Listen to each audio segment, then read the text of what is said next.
تازه خبر سره صلیب په افغانستان کې د وژل شوو لسګونو پاکستاني وسلوالو مړي د هغه هیواد مقاماتو ته وسپارل. د سره صلیب نړیوالې کمیټې د هغو لسګونو پاکستاني وسلوالو مړي د پاکستاني حکومتي مقاماتو ته وسپارل چې په وروستیو څو ورځو کې د افغانستان په جنگ کې وژل شوي ول. افغان مقامات وایي چې د وژل شوو پاکستانیانو جسدونه تیره ورځ په رسمي توګه په تورخم کې د پاکستاني حکومت چارواکو ته وسپارل شول. د افغانستان د ځانګړو عملیاتو قوې اردو بیګا وخته د رسمي مقاماتو له قوله په خپل رسمي فیسبوک پاڼه ولیکل نن د 9 پاکستاني طالبانو جسدونه چې د افغانستان زړورو دفاعي او امنیتي ځواکونو سره په جنگ کې هلاک شوي ول د سره صلیب د نړیوالې کمیټې لخوا په رسمي توګه په تورخم کې د پاکستان حکومت ته تسلیم شول.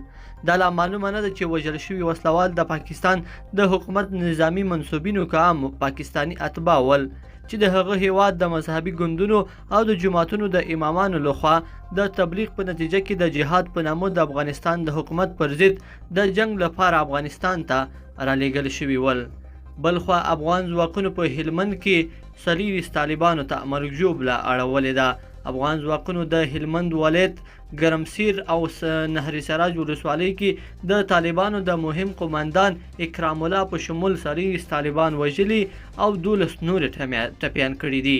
امنیتي سرچینو صحیحون رسپاڼې ته ویلي چې افغان ځواکونو د غراز د طالبانو ګډ شمېر وسلې هم له منځه وړي دي. لیدونکو په دې هیله چې دا مطلب به مو راسره تر پایه پورې لیدلی وي. که مو دغه ویډیو خوښه شوه ویډیو لایک کړئ او چینل سبسکرایب کړئ. تر بیا ښه وخت.